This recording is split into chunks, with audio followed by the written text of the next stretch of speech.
Now if you come on down to Highbury, you can see Thierry Henry. He is the best player you will ever see. Thierry Henry. Now if you come on down to Highbury. Hello and welcome back to From Dial Square to Where, the first show since transfer deadline day. So we've got a bit to talk about, even though there's been absolutely zero football regarding Arsenal to talk about. But I'm just talking off air, and it seems to me like it's been so long. It seems like we've just gone through the summer break, like the end of season break, and we're just waiting for the new season to start. That's how long it seems to me that since we last played. But anyway, so welcome back to George, who was with us on transfer deadline day. How are you, George? I'm good. How are you? How was the deadline day signing? That's how bad it got. Yeah, exactly. Yeah, you were the deadline day signing, George, and we're very glad to have you, mate. And so, welcome back to Kunjan. How are you, mate? It's a long time no see. Yeah, good to see you, man. Without making any assumptions, I've missed you. Without making any assumptions, I've missed you too. I missed you too, mate. Definitely. The Tuesdays was something I looked forward to every week, so it's been a long break. And you look a lot better. Your jaundice seems to have cleared up nicely. It depends. It's something that fluctuates. If we have chappers who comes in, I just go all yellow. So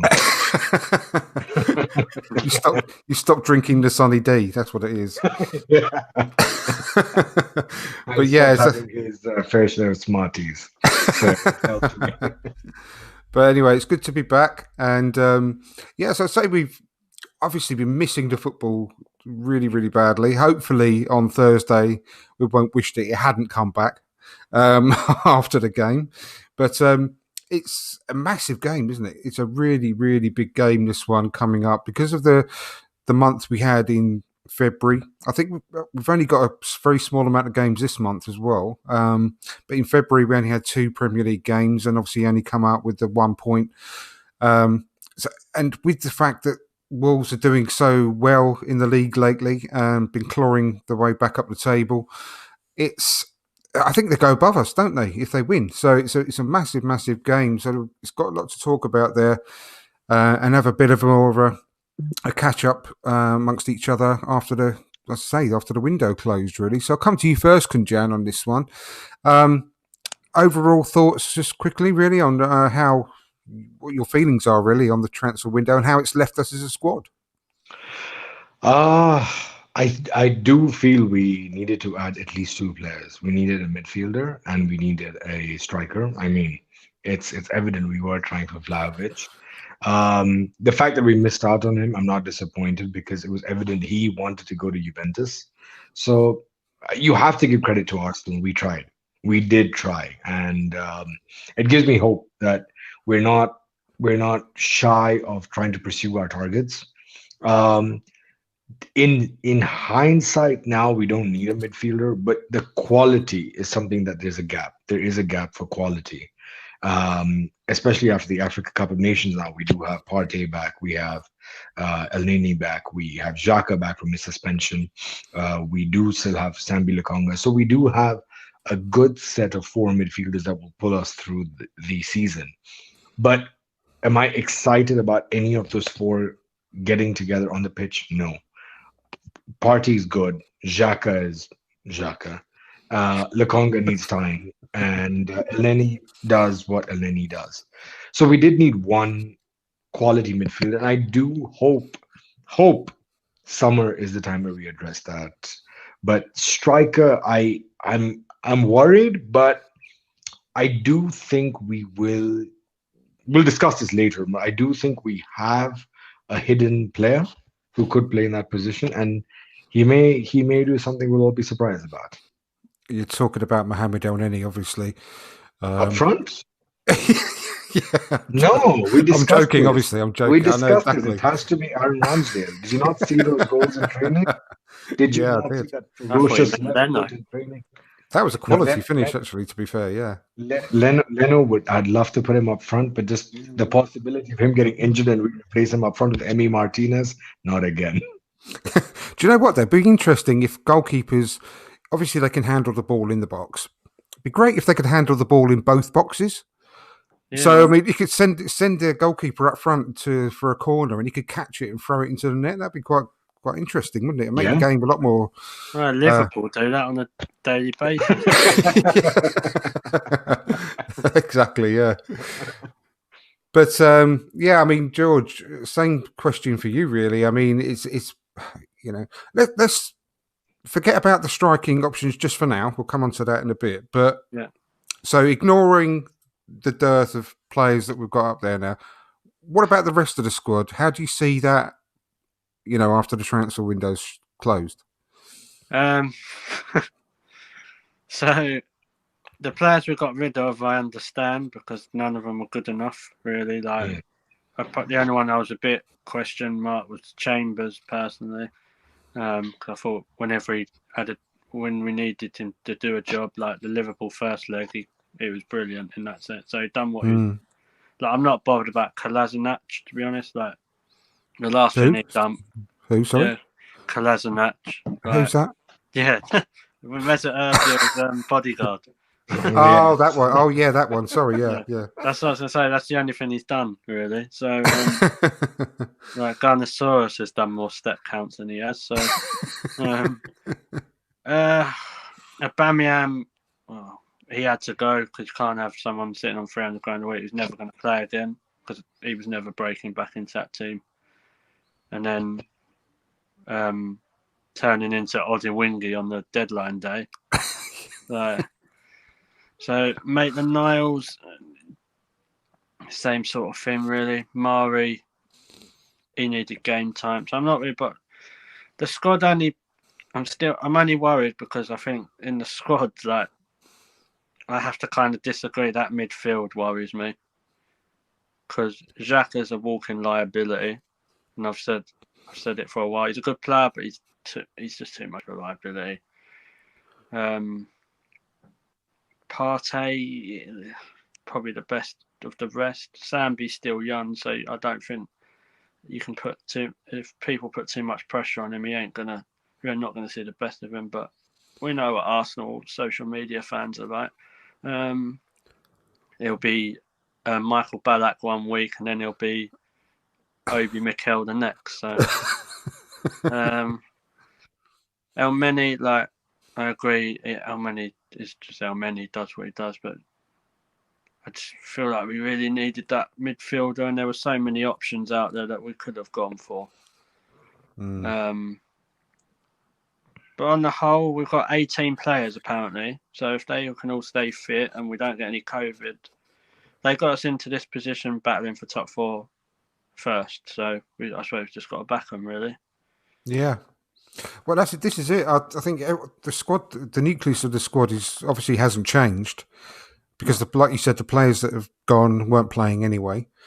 And this group of players have got us into this position where top 4 is a realistic possibility. So the main thing for me is, like I said on that deadline day show, we've simply got to get through the next 17 games with no injuries, no suspensions, no COVID, and we'll be fine. Sounds like Arsenal, doesn't it? Exactly, yeah. But I mean, I don't know whether you following the Africa Cup of Nations, Kunjan, whilst you're over there as well. I don't know what it's like actually being in Africa when it's on. It must be pretty exciting over there, I should imagine. Yeah. I mean, Elneny had a really good tournament, in my opinion. I watched most of the games that they played, and I thought he played really well. But obviously, it's international football; it's a bit different. Get a bit more time on the ball, maybe.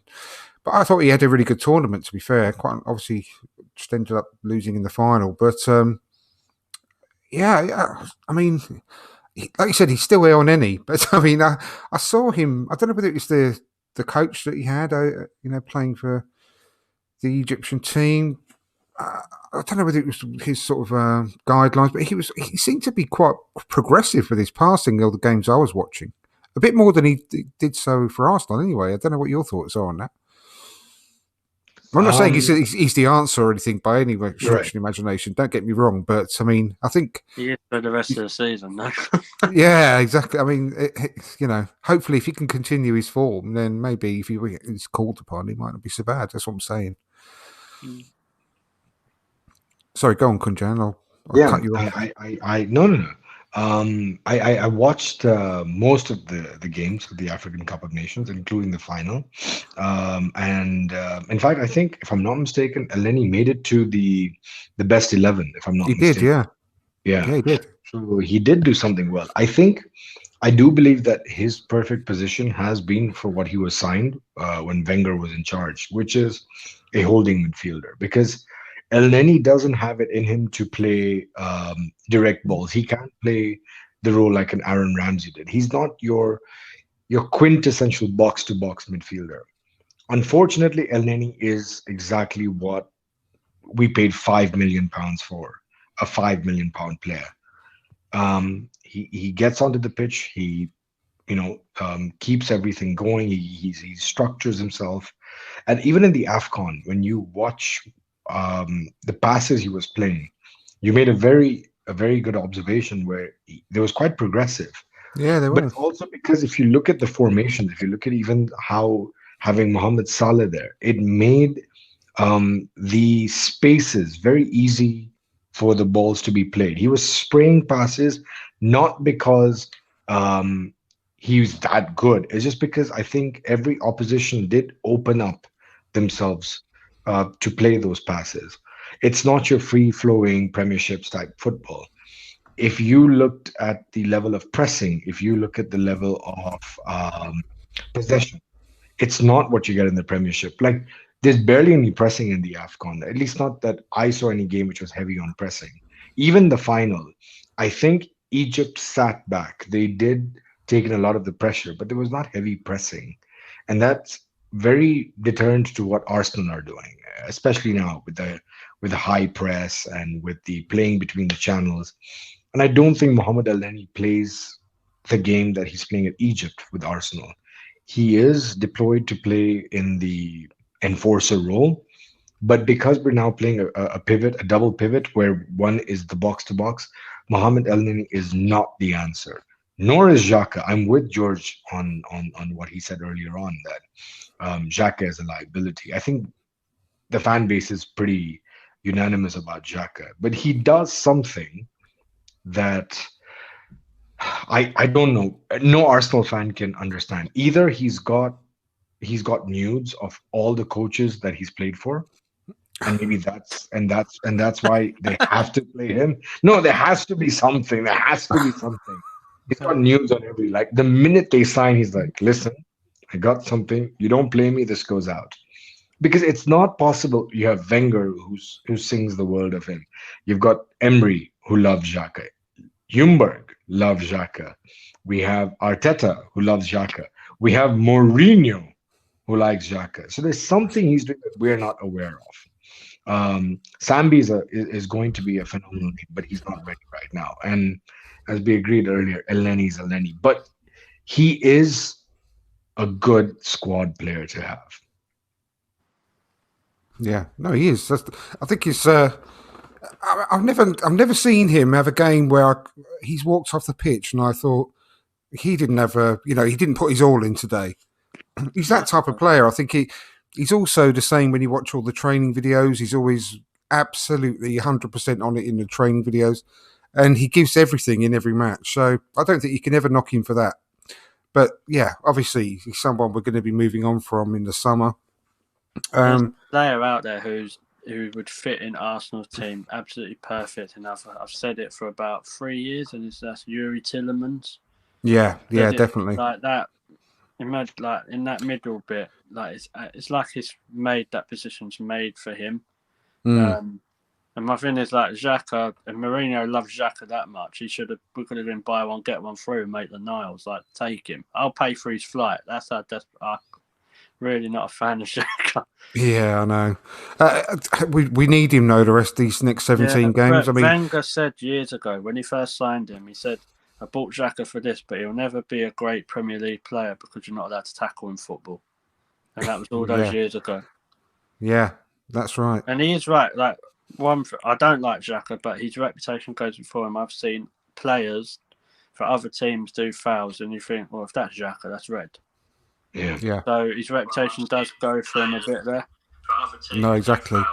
Sorry, turn this sound down now. Just checking something on it. But yeah, we are going to need him. He is obviously he's the best player we've got to go alongside Partey at the moment because he's the next best midfielder. And they were building up a good partnership at one point. Then it keeps getting broken down because of suspensions, because of injury. We've never had a good run of games of them playing together where we can properly sort of see that sort of partnership blossom. But I'll tell you what, we desperately need that to happen now. Between now and the end of the season, a really good game on Thursday now that I've absolutely slaughtered him because this is what happened. He does that. He does that, doesn't he? Though he will. Quite often after a sending off, he will really sort of when he gets back into the team, which he always does as soon as he's available. With his sending off these Instagram posts, he don't even have to create new ones because he just saved in a draft. Like, sorry for being sent off. I let the team down. Like, yeah. Well, what was normally when I slaughter someone so much, they go and do what this happened. So it's quite ironic. So when we had Project Restart. With me and my friends who can't see as well, we were listening to the games on Zoom, and I absolutely laid into Alex Lacazette. I went, he's useless, he can't score, all the stuff. And that game was Arsenal versus Wolves, so to a year ago today. So let's see. Yeah, exactly. I mean, at least we're back to having 4 options in midfield now. Yeah. And I just hope and pray that Partey stays injury free. Would you try Ben White in midfield or not? No, do you know I wouldn't because our back line is looking so strong. Yeah, it's the first time in years that we've got a back line that you can actually be really comfortable with. The back 5, including Aaron Ramsdale, as a unit, are working so well. Yeah. That I would be I'm always so reluctant to take any sort of one cog out of that, and that includes the other worrying aspect about Thursday's Tomiyasu, because we've not heard anything about him. He's still not been in any sort of training videos, has he? So even moving Ben White, what though? Apparently, well, I really hope so because if Cedric's great, isn't he? So, well, we've been moving Ben White out to right back, haven't we, and putting Rob Holding there. But even that affects that unit. So I'll be really reluctant to move. That was why I wasn't sure about Chambers because obviously he could fit in at right back, or even I watched Chambers play for Fulham in that midfield role, and he was decent. So I'm a bit surprised they didn't like to say, all right, to stay to the end of the season, Callum, and then we'll let you go on for free or whatever. I don't think we had the option. I think we had to let him go for 2. No, I don't think we had an option to extend his contract by a year, and that's the thing. The only transfer that came from surprise for everyone was Callum Chambers. It happened. There was no even like a rumor around it. It literally happened overnight. No one knew what happened. I know, but this is what I've read, and I don't take it as absolute gospel. Didn't it? Well, we had the option up until December the 31st to extend his contract by a year. Okay. But we didn't do it. And then from January the 1st onwards, he had a release clause of £2 million, which is why Villa jumped on it straight away. Yeah, it's something you jump on, isn't it? That sort of. So, but that's just something I've read, and whether that's absolutely true, it just seems a bit weird how it happened just straight away, just randomly like that. If it wasn't the case. So that's why I said we didn't have a choice. But I mean, he never played for Arsenal in midfield, not once, did he? No. Callum Chambers. No. So I'm surprised about that because like when he was at Fulham, when they was in the Premier League, he was actually all right, like better than what we've had. Not, I don't mean this season, but in the past. Well, he was the player of the year, wasn't he? Quite famously. So. It is a strange thing. I really wished we could have kept hold of him because he's much better, as far as I'm concerned, as Cedric is at right back. Mate, I'm better than Cedric at right back, and I can't say. There's a reason Southampton weren't bothered. I know exactly. But it's good that we're back to 4, like I said, in midfield though. Yeah. And let's go back to what I said we'll come back onto, which is obviously the strikers situation now, right. because I think that is obviously the main area. I mean, I think we're okay in all other areas. We can get by the rest of this season. We should get by quite comfortably, touch wood, as long as we don't get, majorly sort of hit by COVID or something like that, because we've got options in each position. But striking is a worry, obviously, for everyone, for all Arsenal fans. I mean, one thing I'd like to see, and I'd like your opinions on it, you guys. I personally, I'd love to see Emile Smith-Rowe get back into the team. And the way that I see that happening is for him to play the role, because obviously Lacazette has been playing in that deeper position, which is what Emile Smith-Rowe can do. That's what his role is. I'm just wondering whether by either putting Martinelli into the centre and putting Emile Smith-Rowe out on the left and dropping Lacazette onto the bench, because he'll be a great option to bring on if we're chasing a game, or whether you pop Emile Smith-Rowe straight into the Lacazette role himself, so he plays that sort of false nine, false 9 type position. Yeah, Yeah, got because someone who can do that already, but they don't play him. Yeah, I think that is Nicolas Pepe. Like, I'm probably one of the people. Like he's the other option, which we obviously could talk about as well.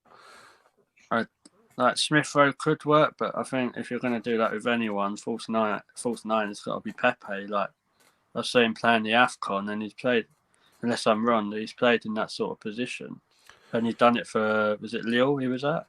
Yeah.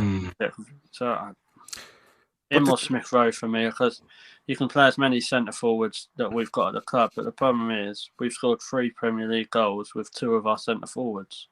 Yeah. So it ain't working, so it can't be any worse. Well, I mean, this is the other thing. I mean, we'll come on to all these points, individually, but it's a bit unfair regarding Eddie.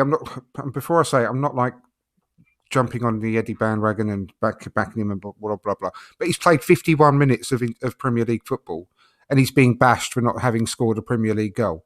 So that's a bit unfair on Eddie, because obviously he's done brilliantly in the Cups, but I know that's not the Premier League. But 51 minutes of Premier League football is not a big amount of time to, score the goal. But let's go through these things one by one. I mean, I'll come to you first, Kunjan. I mean, I would love to see Smith-Rowe drop into that Lacazette role, because he can do everything that Lacazette's doing in that position. He's a brilliant link-up player, as you know. And he's our top scorer. He knows where the goal is. He can find that bit of space in the box. He's always trying to get in the box, and make those runs, which is more than Lacazette is doing. And I'm not bashing Lacazette, because we all know that he's had a really good season, work rate, his commitment has been, unquestionable, but he's not scoring goals from what we need. So I'd love to see that option, because I think that Martinelli is in a really good position at the moment, drifting in from the left. So, I mean, what's your thoughts on that first and foremost?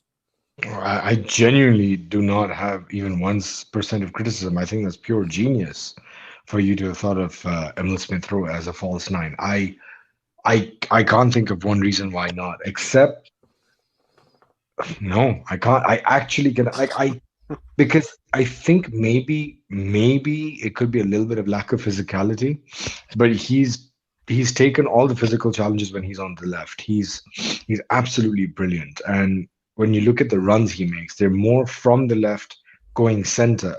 So if he's playing the false 9 position and he drops deeper, and with him and Odegaard linking, we could actually drift Martinelli and Saka more narrow, while we've got the wing backs playing a very good part on the sides.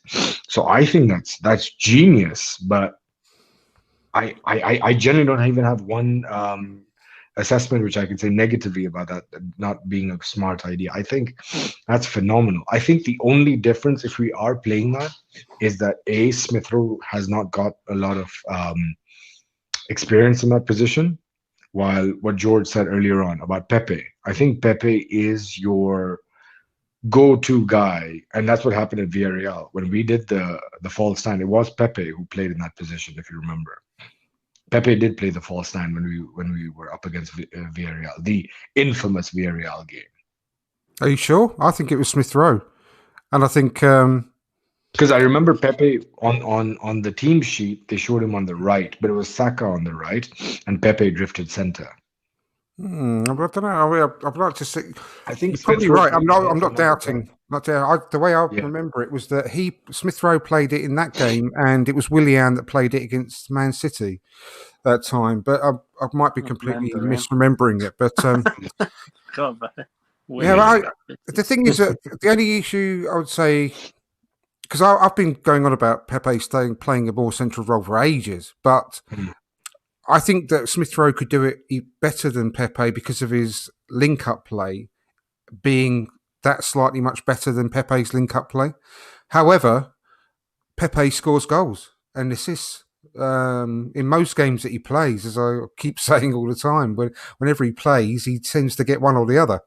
And I'd love to see him more in the team. However, I would rather see Emile Smith Rowe in the team than him. You know, But Smith Rowe has more goals right now in this season. He's on fire. Absolutely, and obviously, one thing he can't have, he can't buy that experience that you just mentioned. He's not experienced in playing in that particular role, but you've got to start somewhere. And I think he's got all the talent and all the skills and attributes that you need to be a success in that position. We'd need to put him in it and give him a few games playing that role in order to build up that experience. But I mean, what about you, George? What do you think about that? I'll be honest, I didn't really think about Smith Rowe there, to be honest. I can see it happen. I can see it working, to be fair. The Pepe thing, I've said it for ages and ages. Pepe only gets the criticism he does because of the money it cost us to get him. You know, like the 72 million over the next 27 years or whatever it is. So if he's a 30-40 million pound player, no one's really saying much, are they? No. When you actually look at Pepe's record, goals and assists wise, it's not actually the worst in the world. Oh God, it's good. It's actually good. You know. For the Wolves game, just for example, like I would rather see a Smith Rowe and a Pepe in that false number 9 than see Lacazette. Personally, I know everyone says Lacazette works hard and all that. That should be the whole attitude of the team. They should be working hard. And Lacazette's there to score. He's a goal scorer. Well, he's meant to be a goal scorer.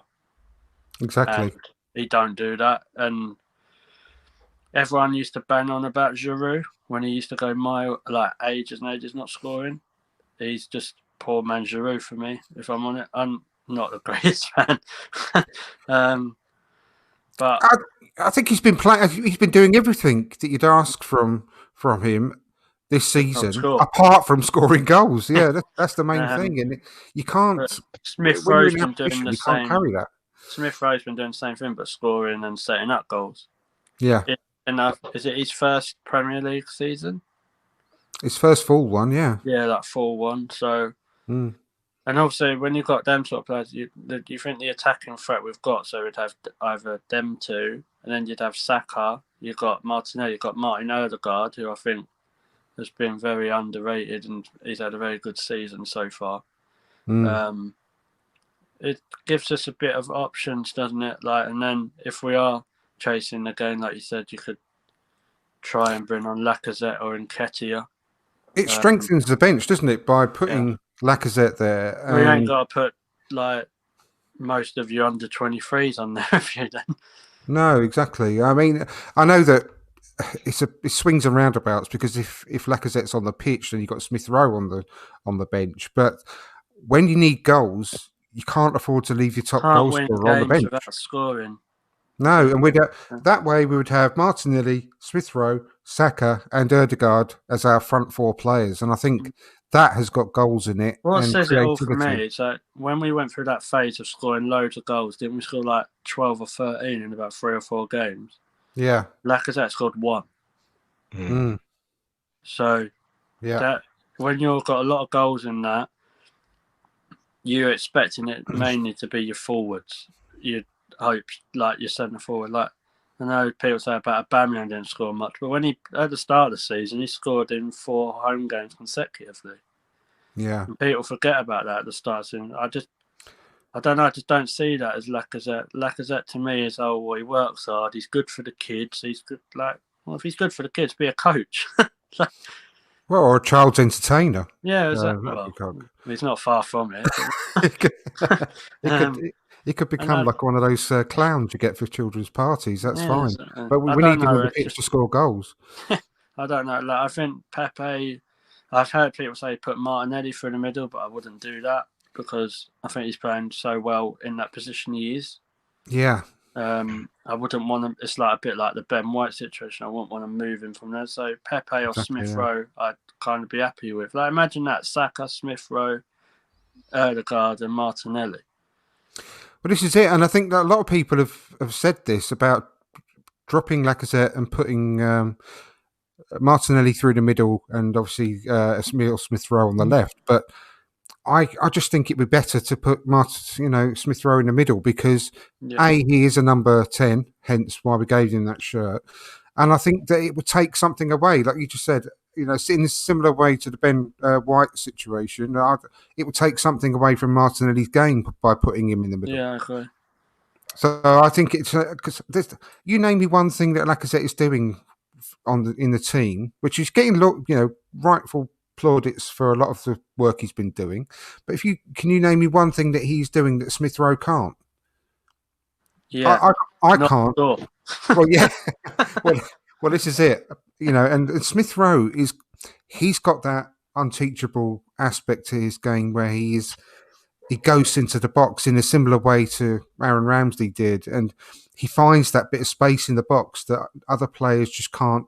You don't do. Brennan bluntly, you don't get top 4, top 5 finish with having centre forwards that only score you single figures. No. So you have to have someone that at least go. Like you say, put like Smith Rowe's in double figures for the amount of like interaction with goals and assists. I think so. Yeah. I think Lacazette's time's finished. Like Lacazette and Aubameyang kind of bounced off each other, didn't they? And when one's gone, I think Lacazette's done really well. He works hard. That's all I keep hearing, and it really frustrates me. But he works hard. But the whole team should be working hard.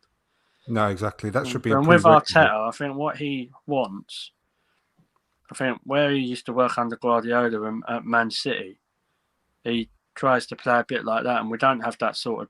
We definitely don't have those players. But with the false number 9, I think would be right up our street, and I think teams won't be able to deal with it because not used to Arsenal playing like that, are they? No, and do you know what I actually mentioned this in the transfer window that I'm not 100% sure about the exact type of striker that Mikel Arteta really ideally wants. And I mentioned at one point because I know we went for Vlahovic, which I think Calvert-Lewin for me. I don't know. I've got a sneaking suspicion that he really, really wants, and he loves obviously Pep Guardiola and the way that Man City play. Well, either that or a Gabriel Jesus type of striker. Well, no, don't do that to me.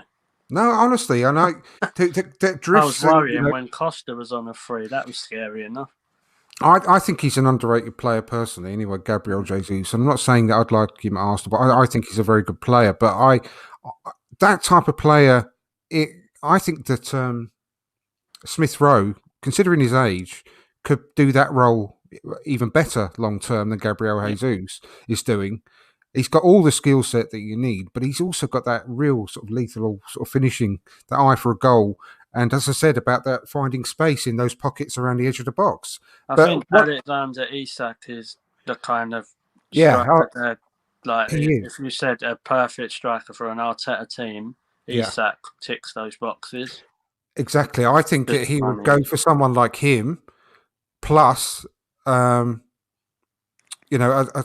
Jesus type, a small sort of, low center of gravity, that type of Aguero type striker. I think that's what he would look for. But I don't know whether long term that could be Smith Rowe. Yeah, I could even see an Ivan Toney as like because obviously I'd We're like not him. gonna. Yeah. Yeah, we're not gonna have any strikers in the summer because they're all going. They're doing what Arsenal do, like charity shop, just go for nothing. We'll just give them away. So, like, I wouldn't be surprised if Arsenal. I'm not saying they'll get them because I don't trust our board, but like Isak and Ivan Toney, I wouldn't. If you said that's the two strikers we bring in, I would really not be disappointed with that. Oh God, mate, I'll be dancing from the Ivan rooftops. Toney's so Personally. underrated because no one really looks at him at Brentford, do they? I've been saying for months, haven't I, Kunjan, that I'd want Ivan Toney at Arsenal. I'd love that player, and I think always he signed would him on blossom. FIFA, so Yeah, but let's have a quick. I mean, hello to everyone that's in the chat as well, and I'm going to come to some of the comments in a sec because there's some good comments in here. So yeah, hello to everyone in the chat. Gary, obviously Ryan, Shane, and Gary's put a comment in here, which is interesting. That Lacazette obviously provides that consistently senior presence on the pitch, and I totally get that. But our senior players are the ones that have been letting us down all season. Yeah. And would you swap that seat? Is it worth that seniority, having that seniority on the pitch when it's the sell off for that is the lack of goals, and you can't carry that. Don't score. I know, and no one will say that any of the younger players on the pitch are the ones that have let us down this season. Well, if None they of them. do, they're idiots. Sorry. Exactly. So I totally get that, but I mean, having him in the squad and on the side of the pitch on the bench, I don't think it's going to make much of a change or a difference to the. This is the thing. I'm not saying that Lacazette should be like outed or like not feature at all. I just don't think if we want to, like the games we've got coming up. So we've got Wolves. We've got it's like having a threesome. So we've got like Wolves either side, and then we've got Brentford. So, if we want to get top 4, top 5, we've got to win. We've got to win 3 out of 3 there. Yeah. Because the games in hand we're going to end up having, as it's going to look like, is Chelsea, Liverpool, and Tottenham. So not bad 3 games in hand, but we need to take our chances. Like Wolves on Thursday, they're not going to give us a lot of chances. No, definitely not. Know what defensively they're like. So if you've got someone like Smith Rowe, bang, that potent, or Pepe in the team, but you can't afford Lacazette to have 2 or 3 chances. I think, maybe next time. We're making excuses for all his misses all the time. Yeah, like on the pitch. Because he's working hard. Yeah, he's working hard. So it's cold out, so he's going to miss this one. Exactly. I mean, I'm going to come to you with this one, Kunjan. This comment on the screen by Gary as well. Since his presence on the pitch, the form of the team has improved. Dropping him, then we'll be saying this team looks lost. Not sure. We need to test this one out now. Also, Arteta isn't one to take risks. So, I mean, there's a lot to sort of unpack there, but I mean, I'll let you answer it. I think he's on the money on the second part of not sure we need to test this out now, because the way I genuinely right now would look at it is that we are this close to getting top 4. We're actually this close, and that's when you're reading all the comments online, when you're listening to what people have to say. We have a game in hand. Like, let me just try and see the table. I think we have a game in hand, and we're 2 points away. If we beat Wolves on Thursday, we have 39 points, which takes us above Manchester United. We're nearly safe from the drop then if we win. Yeah. If you don't know what they were saying at the start of the season, we would get relegated. Yeah, screw you, media. We're safe. Sam Allardyce, you don't know what to say now, does it? Sorry, Kunjan, carry on. And we would be on 39 points with 22 games. If the next 2 we win, again, all ifs, if we win the next 2 games, that's another 6 points, which takes us to 45 points. That's 2 behind Chelsea, who are in 3rd position. Like, what I'm trying to say is that we need to address the situation at hand. Is this the right time to take such a risk of... I think it's genius putting Emil Smith Rowe as your false 9. I genuinely think it's genius. It's something I did not think of. And credit to you, Andrew, that you thought of something as... No, honestly, I because everyone looks in a team for something small to tinker with. We forget Henri was bought to play on the wing. Yeah, Wenger tinkered and made him a all-out striker, and the rest is history. Bergkamp was a striker, and he started playing him deeper. And again, it's a small tinkerings that make you go from good to great. Emil Smith Rowe on like, and Andrew asked this question earlier on. Give me one good reason, and the only reason I could think of was experience. And I think maybe Lacazette is a slightly more physical player as compared to Smith Rowe, which is why he draws out the fouls. I think Lacazette has been fouled more than Emil Smith Rowe if you look at him, and he goes down quite easy. Um, but if I'm looking at it as a team, as a group of youngsters being led out by a 30-year-old man leading the line, there's a certain sense of belief. There's a certain sense of security. However, whether he's firing in the goals or not, you feel a sense of, okay, we're good. And having Emil Smith Rowe or Nicolas Pepe on the bench, if we're a goal down or chasing a goal, does not seem like a bad option. That seems like a great option. But I do go back with what Andrew said as well, that having Lacazette also coming off the bench is a really potent player to have, because the experience counts, and he's done it in the past. When we did have Aubameyang, that's one player. Every time he came off the bench, I'm like, what are we gonna do? He's run out of ideas. But Lacazette does have the energy. He brings everyone together. But like I said, it's a double-edged sword. It is a catch-22. But I would start with Lacazette against Wolves. But well, I'll just come to you with this one then, George. That's Yeah. totally understandable. I'm not discounting anything that you've just said because it all makes sense. But just answer this one question then. Why? Because going back to what Gary said, yeah. why would doing that, as in bringing in Smith Rowe for Lacazette, why would doing that be deemed a risk? Because why is that a risk, bringing in a player of Smith Rowe's quality and just sitting down Lacazette for a while? I mean, why? I can't see that as a risk myself. The only risk I would say is because he's not really done it before. I know he done it against or wherever he done it, Villarreal, if he done it then. But to me, it's not that much of a risk because Lacazette's not scoring. It's all right saying, "Oh, he does this, does that," but we've got a striker who's not scoring. I think that's where people are missing the point. What's the harm? All right, if you don't want to try against Wolves, try against Brentford at home. Yeah. Yeah, Right. I mean, I'm not saying that it's no, the right thing to do or the wrong thing to Yeah. do, but I one thing I don't really see is that it would be a risk. No, for me, But- I don't think it's a risk. But we know Arteta's not. I don't know. He seems to. I don't know. It's away from home. Like we're all assuming that the way Yeah, Arteta can be, and he might. Smith Rowe has scored in the last 3 consecutive away games, by the way. Yeah, like we're all sitting here saying, "Oh, he's not going to do it." He could turn up. He could turn up and play Charlie Patino up front. We don't know. It's sort of thing Arteta would do. Yeah, no, he would save that until he plays Man City. He'll do that against Pep. Yeah. So I don't know. I think he'll start Lacazette. Personally, I think so. I think he will. I think yeah. he will start, but I wouldn't. I would start Smith Rowe or Pepe. See, the thing is, as well, I'll come back to you, Kunjan. The main thing with Wolves is that they are. I think there's only 2 other teams in the Premier League who have scored less goals than them. Mm-hmm. But at the same time, they've got a very good defensive record. They're the second best defensive team in the league. Exactly, yeah.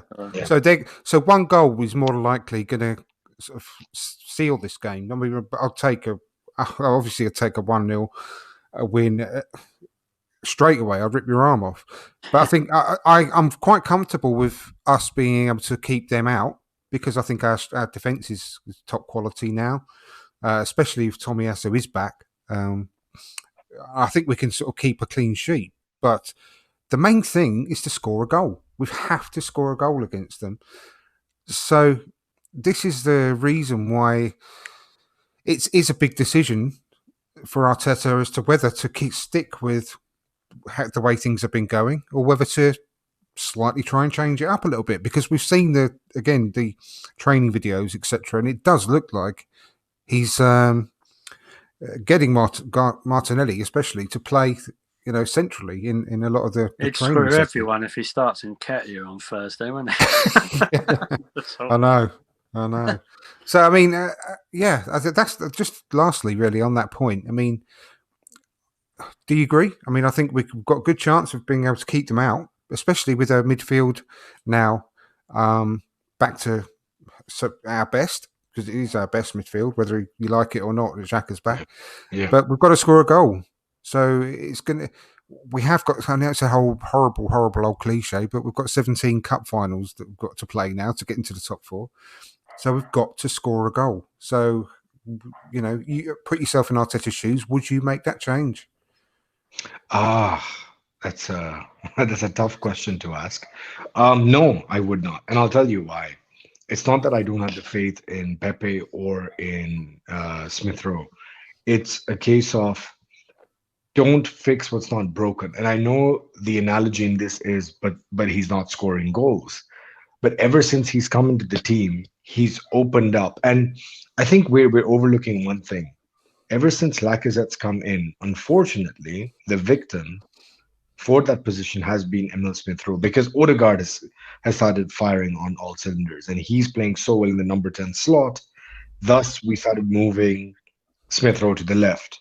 Martinelli came in and has been firing on all cylinders. Thus, Smith Rowe was dropped to the bench. But we don't understand that what Lacazette is doing, which again, I'm not saying that it's a unique thing. It's not his unique selling point. It's not that Laka is doing something that no one else can. It's just a case of he's been doing it so often. He's been doing it so much that we do build a system around a certain style of play. And Laka is doing it well. Yes, he's not scoring the goals, but that's where the Martinellis, the Sakas, the Emil Smith Rowes are thriving. Even Odegaard is scoring because of that. I would not want to break that. It's the same way you do not want to change the back 4. I'm a little hesitant in changing the front 3. Yeah. No, again, I can't argue with any of it, really, because it's a good point that was made. Where are we? I can't find that comment now, but I think it was Gary that put a comment saying we scored a lot of goals in December. Obviously, Lacazette was in the team then. How many did he score? 1, I think, wasn't it? No, but that's not the point. I think he links play quite well. Yeah. Yes, exactly. Yeah, it's not about what he's doing. It's about what everyone else around him is doing. If he was redundant in the middle, we can get rid of him. And I think Aubameyang, when we had Oba down the middle, that's what the problem was. There was so much going to Oba, and he was just not finishing. But he wasn't bringing the players up front in the center. So Saka, you would see him drift quite wide to give Oba that space. But with Laka drops deep, which helps these two come more narrow. And that's why I'm saying that he may not be scoring, but he's creating that space for everyone else to get. No, he does. Yeah. He does. And that's the comment there from Gary. Arsenal scored 20 plus goals in December with Laka. Not sure that's the issue. Laka isn't the scoring issue. Arsenal scored 1 goal without midfield pairing Partey and Xhaka. You made me say that, Andrew. Ugh. Sorry about that, Gary. But whether you like it or not, he's still our best midfield pairing, and like I said earlier, we would desperately need him during this run-in now. But that's a good point, George. I'll come to you on this one. It could, I think a lot of it was down to, like Gary said, the lack of midfield options in January, which was self-inflicted, so you can't have any sympathy for Arteta or Arsenal, because it was self-inflicted with, what happened in January. But I do think that is a big point, that our weakened midfield was a massive issue in January, which does affect the fact that we didn't score hardly any goals in that month. So it's going to be a massive help, isn't it, that we've got the midfield back this for the coming games? Yeah. This is hard because I really don't like Xhaka. I know. You've got to put your personal feelings to one I side. feel like I'm going to be sick in my mouth or something like that. I know. He does make a big difference, though. You can't take that away. Once he's together with Partey, when he don't, they both look better, don't they? Yeah, when he don't get sent off. But I think a lot of football clubs' play goes through the midfield, isn't it? So obviously the service is going to go through that. If you haven't got that, as everyone knows, I've been Lacazette's biggest critic. But if he's not getting service where there's no midfield, what are you meant to do? Unfortunately, Partey and the other one are probably the two best partnership that we have at the moment. So hopefully, I don't know, something in Xhaka's brain might start thinking, I don't know, need to be extra careful here. And that ain't going to happen. That's stupidity. No. Oh, yeah. Just stop saying such crazy shit, please. Yeah. How dare Xhaka do something normal for once? He's openly come out and said it. That's the player I am, like it or lump it, isn't he, in the article with The Athletic? So I don't know. Having the midfield is important because obviously the service and the play's got to go through it.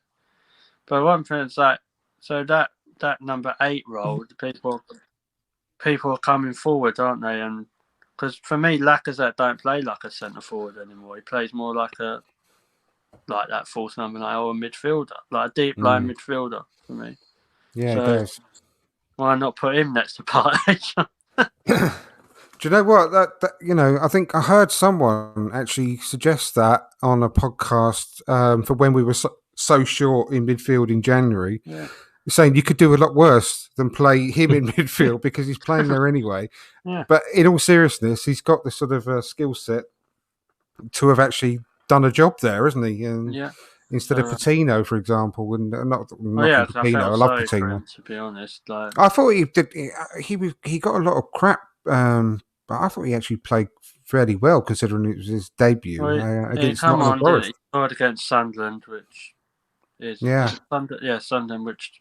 Fair play to him. He's a good player. Like I've watched him for the under-23s, and then he had the Forest game. And I'd like to know anyone that played well in that game. I think he played better than people gave him credit for. I thought he was one of the best of the rest, to be honest. So I don't know. But yeah, obviously we're going to go with Partey and Xhaka for Wolves and Brentford. Well, if he lasts that long. And like I said, Lacazette, I've slagged him off. So next week I'll probably come after Arsenal win 1-0 with Lacazette scoring the winner. Yeah, exactly. Lacazette gets assisted by Xhaka. The assist from Xhaka. So everyone be like, George, where are you?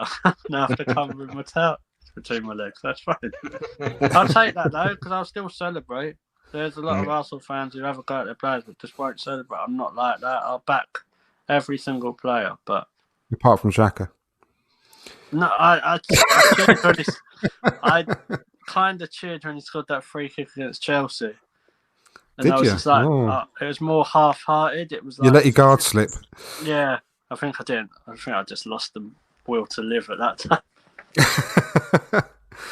And Shane's made a comment here, which is interesting as well, because for what improvement we've made, I think still the fact that we've got a lot of a big chance of getting into the top 4 has been down to the fact that Man U and Spurs and so on have not been great this season. But as much as I hate to say it, and it makes me have a little bit of sick in my mouth this time, I mean, Spurs have been improving lately, and Harry Kane seems to have finally stopped eating crayons, maybe, and he's starting to score a few goals now again. So we do have to worry about them. I think they will go above us because they've got games in hand over us. Yeah, they've got about 12, haven't they? Yeah, if we win our games in hand over the teams above us, but they win their games in hand. One thing you have to remember, they'll go above us, won't they? One of their games in hand is us. So. Oh yeah, I know. Yeah, but what I'm saying is they're not as bad as they were. So they are going to be a concern. Yeah. Man United carry on the merry-go-round of shitness, which is good to see. It was great to see them lose against Middlesbrough the other day. That was fantastic. Oh, that's brilliant. And yeah, so it's going to be a bit of a slog. But I think we have to watch West Ham. I know people kind of don't really think about them that much for the Europa League, but on their day, they can beat anyone. This is the problem, what I said about the top four. Everyone's got to still play everyone. So I think that United have still got to play Spurs. We've still got to play them. We've still got to play United. So everyone's going to take points off of each other. But I do think top four, if you said to me who's in the best driving seat, it's got to be Tottenham. As horrible as that is to say, because you're never going to come on this show ever again. I'm sorry, mate. That's just disgusting. Because of the game, but they do what they do. They'll bottle it, won't they? So it's fine. Yeah, they will. They absolutely will. They're Spurs. We'll give them some lasagna on the last game of the season. Right. No, but I mean, I'm joking, obviously, because they are a worry. But if we've ever got a chance to finish above them recently, then this is a good opportunity now. I don't think that. I know you're saying they're improving, but I don't think they're that great. Well, West Ham, you mentioned West Ham. I think they're going off a cliff, to be perfectly honest. They seem to be really, really struggling. I cannot feel more sad for Kidderminster. Yeah, no. I know. Not only was it, how bad is it, right, to let them just concede in the 91st minute? That's a massive kick in the testes, that one. But then it happened again to them in the 121st minute. That is just two kicks in the testes, which is going to take weeks to recover from. Well, hospitalisation job, that is. But I feel so sorry for them. But I honestly think West Ham are really struggling at the moment. Yeah. They're going for a really bad time. Obviously, prior to that Kidderminster game, I think a lot of these teams' defences can be got at. I think Arsenal defensively, out of the top four battle, have got the best back five. Like West Ham can concede, Tottenham, you're not obviously Maguire's fantastic, isn't he? But with West Ham, I think the Europa League's their big thing. They don't, we know from first-hand experience, you have to have a decent-sized squad to compete in that Europa League. Yeah, and they didn't bring anyone in the transfer window either, and their fans are not happy about that. And they've only got Mikel Antonio. At least we've got Lacazette and Nketiah, but they've only got Mikel Antonio, and he's not scoring at the moment. When's the last time he had a good run of goals? No. So they've had to rely on Bowen quite a lot. Bowen's a great player. I really like Bowen. I really do. That was a good buy from Hull, wasn't it? I think a good find that was. I think we'll finish off really with some thoughts about the Thursday game and what you think is going to happen. I'm really worried about it, I have to admit. I wish I was more confident, but Wolves have been on a really, really good run. I think we can win. Like I said earlier, I think we can keep a clean sheet. But I'm torn between a 0-0 and a 1-0 to win to Arsenal. I don't think it's going to be a high-scoring game under any circumstances. And I'm going to keep positive. I'm going to say a 1-0 win to the Arsenal. What about you guys? I'll come to you first, Kunjan. Yeah, I 1-0 would be good. 2-0 would be great. Anything above that, just say, who needs a striker? We have. So I think 1-0 is realistic, yeah, because Wolves have, and again, I think you mentioned earlier on, Wolves would be looking for the 3 points, because if they beat us, they go above us. And it's happened. It's a resurgence from nowhere. We didn't even realize where Wolves came in from. So this is also a good opportunity for us to at least try and widen that gap. So 1-0, I think, is a realistic and a good result. I said before we go, in fact, that's a fallacy. As long as you two are all right, I've got something else I want to do actually before at the end of the show. But that same question to you, George. What, the score? Yeah. My head says 0-0, but obviously I'm trying to be positive. So 1-0. The only thing we've got to do is not give away stupid set pieces, because Neves on set pieces is lethal. Yeah, so definitely. If we can, maybe just edge a 1-0. Lacazette's going to score. Why not? Blimey, God, it's good. Sorry, I thought I just saw a pig fly outside the window. Well, I even did, and I'm registered blind, so it doesn't matter. I'm going to steal something I heard on the Arscast, the brilliant Arscast the other day, and it was an interesting question that they received, and from someone wrote in. I don't know who to answer the question, so apologies if they're listening. But someone wrote a question into them and saying, from now on, who do you think will be the top scorer for Arsenal and the top assister? And I thought that was a really interesting question. I'll come to you first, Kunjan. Back to you. It's a funny question, isn't it, really? Because, of course, the answer should be Lacazette, our centre forward. Yeah. But it's not that simple, is it? So No. It is an interesting question. And when you consider we're after getting into the top four, it's a very important question as well. So Wow. What do you think that from now on, so everyone's on 0 goals, who's going to score the most goals and who's going to get the most assists for the rest of the season? So I have two names and they can work either way. And that's Smith Rowe and Saka. I think either one of them will get the.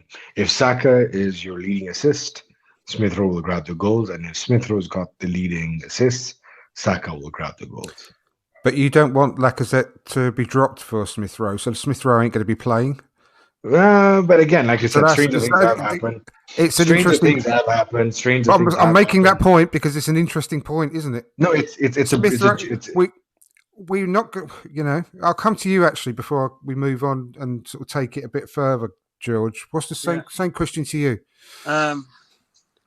If he gets a run in the team, Pepe to be the top goal scorer, and Martin Odegaard for the assists. So no one is right, you know, for obvious reasons. No one said Lacazette to be a top goal scorer.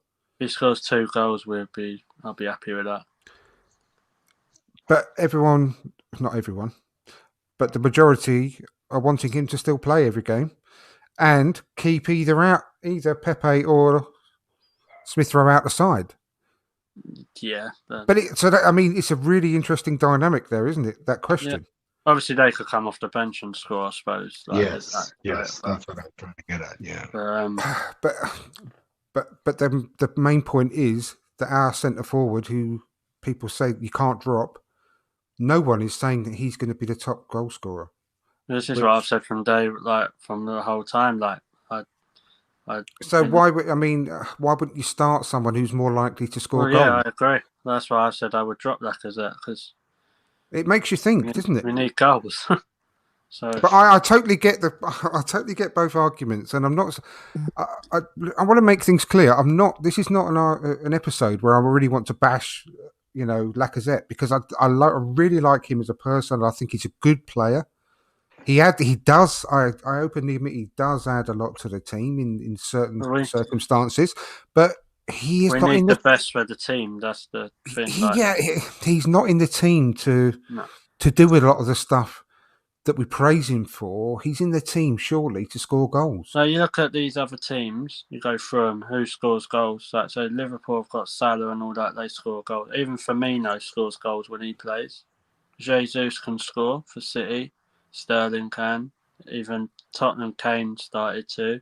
United, just Ronaldo or Rashford or whoever. And then you go down, and then you look at like Arsenal. We have Lacazette. Exactly. West Ham have got Antonio, who ain't scoring at the minute, but he does score. Like he'll go. He's very he always has been patchy, isn't he? Yeah. Then you've got Chelsea. I know they're probably hard to expect because centre forward wise they don't have many people that score. But I just think if you're wanting your centre forward to score your goals, it's all right saying we scored 20 odd goals and you only scored 1. He links the play up. Oh, great, fantastic. But why you need to be able to score as well? I know. It's it really is an interesting question. I don't want to come across that I hate Lacazette because I don't. I just don't think he's good enough. I don't think he's a good enough goal scorer to get us a top 4 finish. That's my. Let me ask you both a question. Let me present a question to you right now. All right. Let's say we have one of two options. The first option is we risk Smith Rowe. We risk. I use the word risk as he plays our false nine throughout the season, and he does extremely well. However, we miss out on top 4. All right. But we have someone for the future. We know we're going to build around the system. We're going to build around this player. And the second option is we have a Lacazette who, again, is not scoring in the goals, but is contributing by bringing the other players in, who's playing with the pre-assists, who's maybe even having assists, and maybe your one-off goal here and there. Nothing spectacular, but takes us to the top 4. What would you go for? Was that a serious question? I mean, Yeah. of course the top 4. Of course.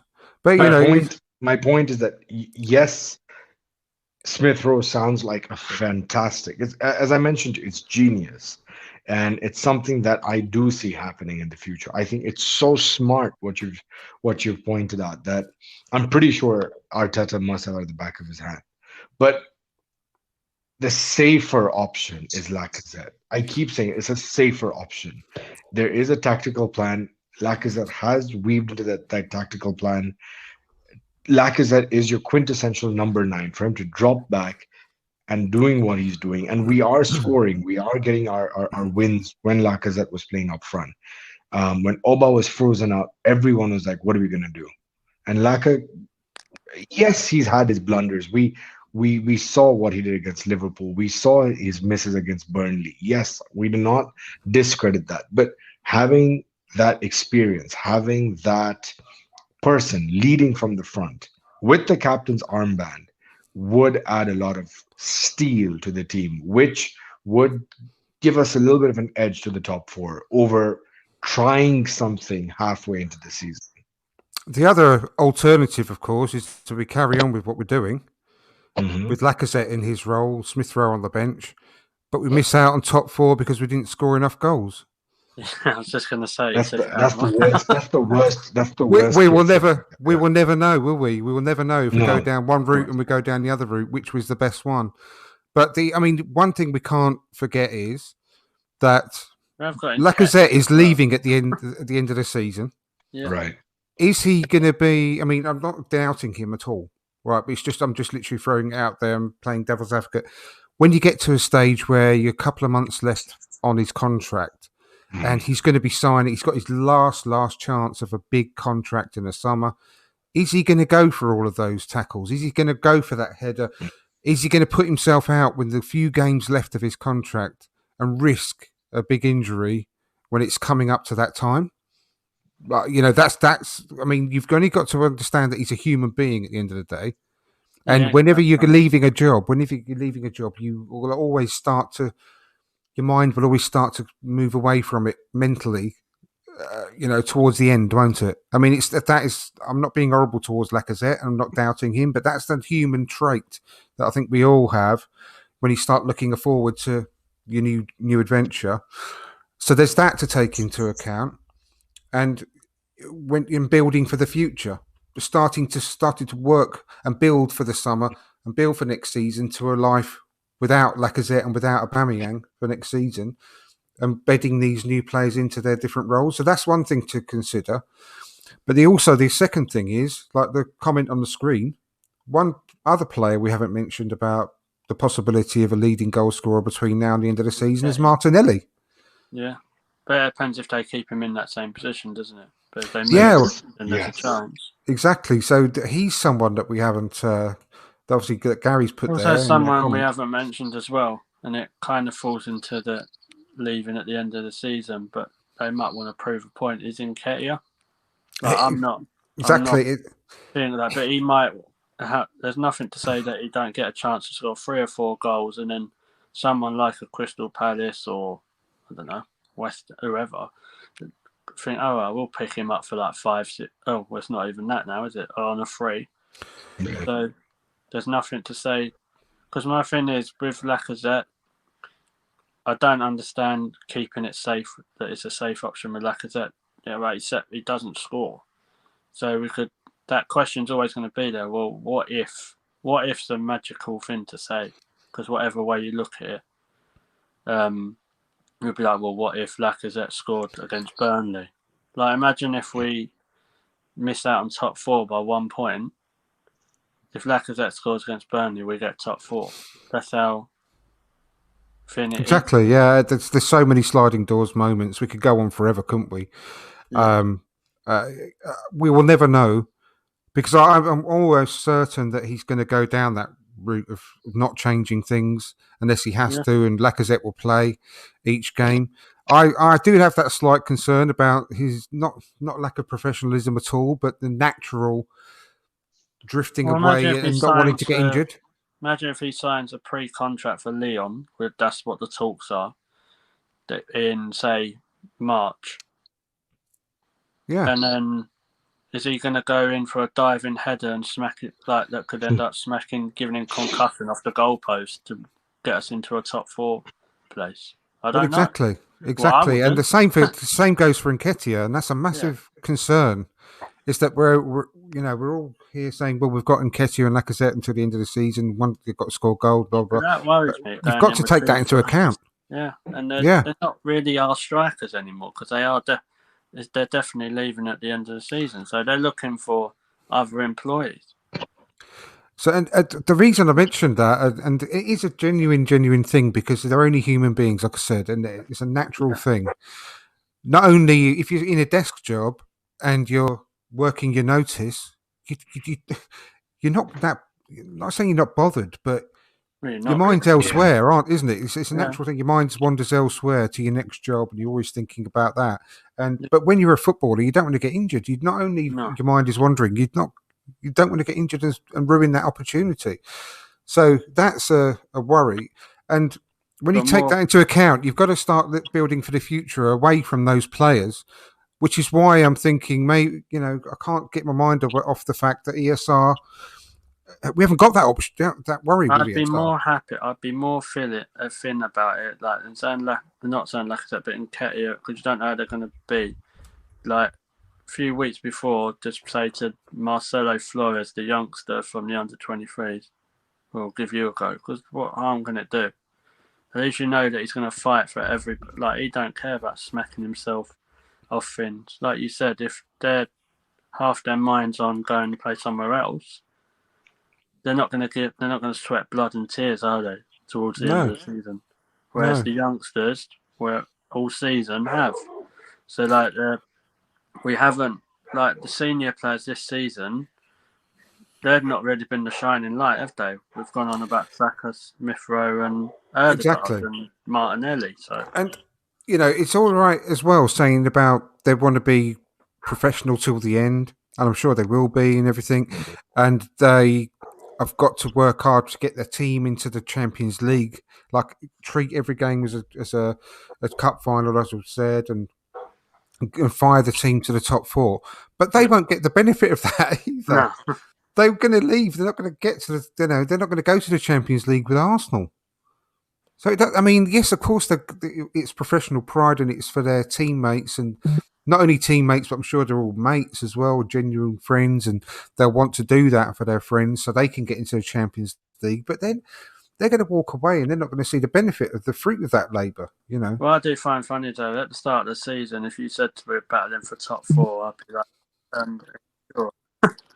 So, whatever way we look at it, is we might be overachieving a little bit. Lacazette, I think he helps the youngsters, and I think he helps with the play, and I think that's it.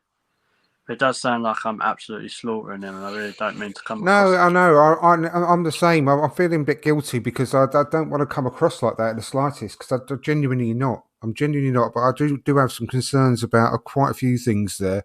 And, I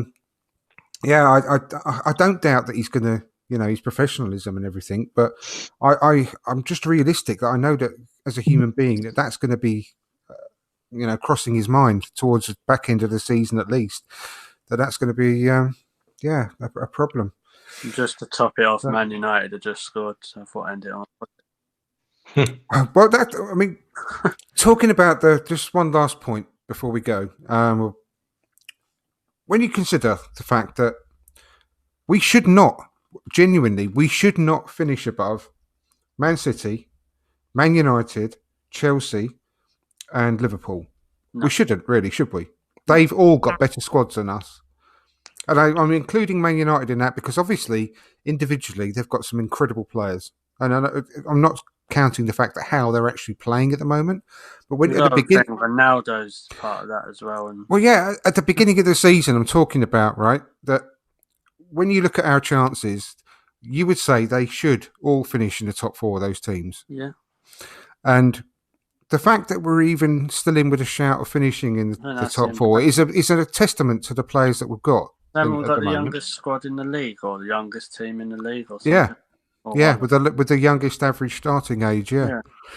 So we're doing really well, and I do agree that a lot of that is down to the fact that Man United have been crap all season for the majority of it, and Tottenham have been crap as usual, and so on and so forth. But at the end of the day, the team, especially after the first 3 games that we've had, you know, they've done a really good job to get us into this situation in the first place. So we should have the faith in them that they're going to continue with this good form, because since December last year, we've had that calendar year thing, didn't we, where we were in the top 4 quite comfortably, I think, for that calendar year. We've continued on after the first 3 games of the season. We've continued on that good form, and we're in this position now. So I think that we're doing a disservice to the team and to the manager for a little bit. Then we just panic because with the worry for the window. Yeah, we got rid of them all, and we forget that this squad did get us where we are. The players that we got rid of, realistically, have not got us into the top 4. No, because they weren't playing. So I think we're giving them a disservice, and with the worry that I've got, I'm not speaking for anyone else, but the worry that I've got about Thursday and about the ongoing situation. Some good news: the Man United goal's been disallowed. Oh, good. With VAR. So. Excellent. VAR doing its job nicely there. So yeah, I do think that you know, I'm probably panicking a bit too much. I think I will say panicking is a bit stretched, but I am worried about things. And I think that there's maybe we need to have a bit more faith in the team that's done us so proud for a lot of part of the last 12 months, to be honest with you. Yeah, I agree. Anyway, I'll leave it there. And I just want to thank everyone that's been in the chat. Thanks, you know, especially Gary, you putting some great stuff in the chat. I really appreciate it, mate. You've done some great comments on there. And obviously to you two guys as well. And hopefully we'll see you again if you're available next Tuesday, if you want to come back on, George. Yeah, cheers for that. Thanks for having me. Always a pleasure, mate. And for you, my brother from another mother, Kunjan. Thank you, Andrew. And thank you, George. It was great to have you, buddy. Nice to meet you as well. Yeah, it was amazing. Thanks, guys. Thank you so much. No problem at all, mate. And yeah, thanks again to everyone. Please give us a like before you go on the video and subscribe if you haven't done so already. I know that it's not a lot compared to all the other channels out there, a load of the other ones, but it was a nice little milestone in the week to get to 400 subscribers on the channel. So thank you ever so much. If you're not subscribed already, then please do. Please share it with your friends and family if you like what we do. That'd be really appreciated. And if you're listening on Spotify, you can now give us a 5-star rating on there as well as Apple Podcasts. So please do that as well. And it obviously all helps to get the show out to other people who may not have discovered it yet. So yeah, if you get 10 new 5 stars, I'll do the next one topless. Oh god! So I can't say can you retract 5-star reviews? I'm not sure. But, so I'm registered blind, so I'll be alright. Yeah, you're all right there. You're all right, George. Could I just tell people about my YouTube channel that I've set up? Yes, please do, mate. Please do. Yeah. So I've recently, with a couple of friends, other people that can't see, we've set up our own YouTube channel, which is called Sports Mania. You can find us at official S Mania. So we'd really appreciate it if you we've done a couple of videos. We've got some exciting stuff coming up, so just keep posted, really. Fantastic. George, can you send me the link? If you can possibly send me the link to your YouTube channel. Yeah, because I couldn't be sure that I found it on YouTube the other day. I Yeah, really want to have a look definitely. myself, and I want to give you a subscribe. But if you send me the link as well, I'll put it in the notes for the show, so people can actually Okay. just go on there and click onto it. Yeah, thank you for that. I'll do that after the show. No problem at all, mate. That's absolutely a pleasure. So yeah, once again, thank you for watching, and please tune in next week, and we look forward to seeing you then. And good luck for all Thursday, the boys. Come on, you Gunners.